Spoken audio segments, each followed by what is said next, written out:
தமிழ் சொந்தங்களுக்கு வணக்கம். தலைமுடி கருப்பாக இருக்கிறதுக்கும் செழிப்பாக வளர்கிறதுக்கும் இந்த கருவேப்பிலை எண்ணெய் பெரிதும் உதவி செய்யும். இதை செய்கிறது ரொம்பவும் ஈஸி தான். இது எப்படி செய்கிறதுன்னு பார்ப்போம். முதல்ல ஈரமில்லாத ஒரு பாத்திரத்தை எடுத்துக்கலாம். அதில் 1/2 லிட்டர் தேங்காய் எண்ணெய் எடுத்திருக்கேன். இதை இப்போ கொஞ்சமாக சூடாக்கணும். இது சூடாகிட்டே இருக்கட்டும். இதுக்கு நடுவில் ஏற்கனவே கருவேப்பிலை ஒரு கைப்பிடி எடுத்திருக்கேன். அதை சுத்தமாக கழுவி தண்ணி இல்லாத அளவுக்கு உலர்த்தி எடுத்து வச்சுருக்கேன். ஒரு கைப்பிடி அளவு கருவேப்பிலை இருந்தாலே போதுமானது. எண்ணெய் கொஞ்சம் சூடான உடனே கருவேப்பிலையை அதில் போட்டுருங்க.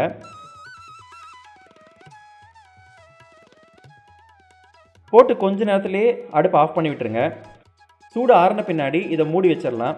இது 3ஆவது நாள். அன்னைக்கு மூடி வச்ச பாத்திரத்தை அடுப்பில் வச்சு கொஞ்சமாக சூடு பண்ணுங்கள். கை பொறுக்கும் அளவு சூடானதும் அடுப்பை ஆஃப் பண்ணிவிடுங்க. இந்த கருவேப்பிலை எண்ணெயிலேயே ஊறிக்கிட்டே இருக்கட்டும்.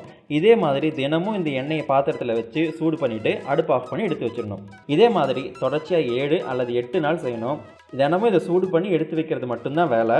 8 நாளைக்குள்ள இலை எல்லாமே காஞ்சி போயிடும். அதுக்கப்புறமா ஒரு ஃபில்டரில் இந்த எண்ணெயை வடிகட்டி எடுத்துக்கலாம். ஒரு கண்ணாடி பாட்டிலில் இதை வடிகட்டி எடுத்து வச்சுக்கோங்க.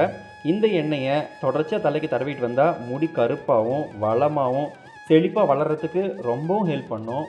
இதை செய்கிறது ரொம்ப ஈஸி தான். அதனால் மறக்காமல் ட்ரை பண்ணி பாருங்கள். இந்த கண்டென்ட் உங்களுக்கு பிடிச்சிருந்தா மறக்காமல் அறம் ஃபுட் சேனலுக்கு சப்ஸ்கிரைப் பண்ணுங்கள். நன்றி.